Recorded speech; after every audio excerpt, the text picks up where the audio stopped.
எனது கல்லூரி நாட்கள் உண்மை கதை பாகம் 2 பாகம் 1 பார்க்காதவங்க பார்த்துட்டு வந்துருங்க. காலேஜ் லைஃப் எப்படி இருக்கும்? ஜாலியா இருக்கும், இன்ட்ரெஸ்டிங்கா இருக்கும், சுவாரஸ்யமா இருக்கும். பசுமை நிறைந்த நினைவுகளே, மறக்க முடியாத ஒரு மொமெண்ட்டுங்க. எனது கல்லூரி நாட்கள் உண்மை கதை பாகம் 2. 2ஆம் நாள் நான் கல்லூரிக்கு செல்ல ஆர்வத்துடன் இருந்தேன். எனக்கு காலேஜ் பஸ், அதாவது கல்லூரி பேருந்து வரும் என கல்லூரி நிர்வாகம் அறிவித்திருந்தனர். எனக்கு பேருந்து வரும் நேரம் 8:40 என அறிவித்திருந்தனர்.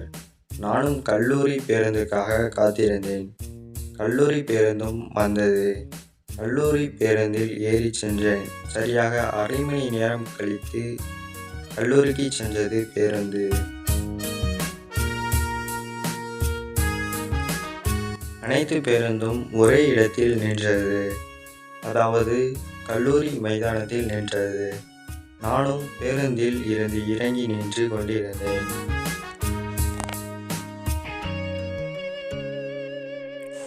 அப்போது நான் முதல் நாளில் சந்தித்த நண்பர்கள் வந்தனர். அவர்களோடு சேர்ந்து கல்லூரிக்கு சென்றேன். பிறகு ஆசிரியர் எங்களுக்குரிய வகுப்பறையை சொன்னார். நாங்களும் அந்த வகுப்பறைக்கு சென்றோம். அதாவது நான் படிக்கும் படிப்பில் ஆண் பெண் இருவரும் படிக்கும் படிப்பு. அதில் மாணவர்கள் 25 பேரும் மாணவிகள் 35 பேரும் இருந்தனர். எங்களுக்கு 5 பாடப்பிரிவுகள் உள்ளன.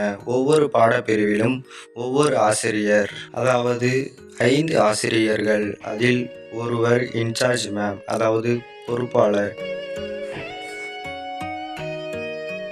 எங்களுக்கு காலையில் இருந்து மதியம் வரை, அதாவது 9:30 இருந்து 1 மணி வரை 4 பாடப்பிரிவுகள். மேலும் இடையில் 1 மணி நேரம் உணவு இடைவேளை.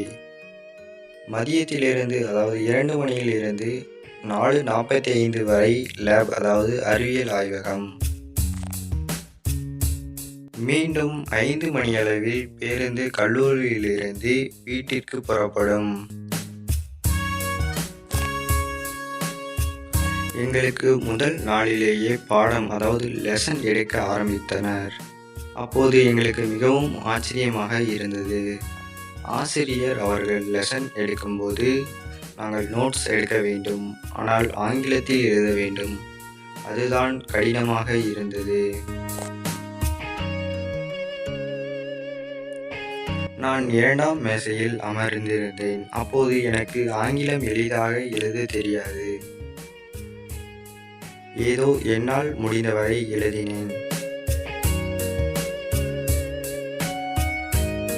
அப்படியே மதியம் ஆகிவிட்டது. நான் மதிய உணவு எடுத்துச் செல்ல மாட்டேன். அதனால் நான் கேண்டீன் சாப்பிட போகலாம் என்று நினைத்தேன். ஆனால் ஆசிரியர், நீங்கள் கல்லூரிக்கு புதிதாக வந்திருக்கிறீர்கள், கேண்டீன் போகக்கூடாது என்று சொன்னார் ஆசிரியர்.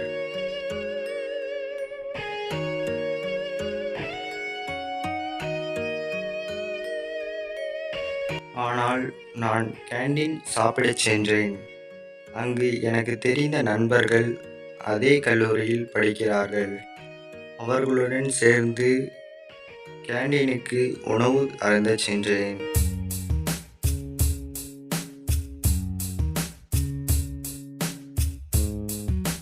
அவர்களுடன் உணவு அருந்திவிட்டு நான் வகுப்பறைக்கு வந்தேன்.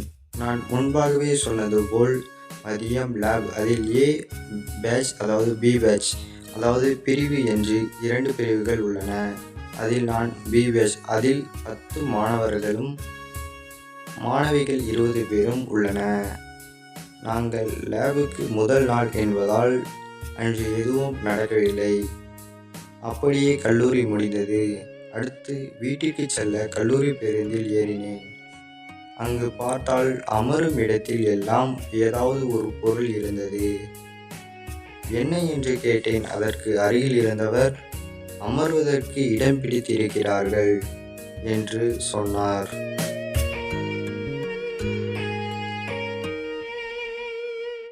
நானும் சிரித்துக்கொண்டே எனக்கு அமர்வதற்கு ஒரு இடம் கிடைத்தது. நான் அந்த இடத்தில் அமர்ந்து கொண்டேன். நான் வீட்டிற்கு வருவதற்கு சரியாக 5:35 மணி ஆனது. பாகம் 3. மீண்டும் ஒரு காணொளியுடன் சந்திப்போம். நன்றி.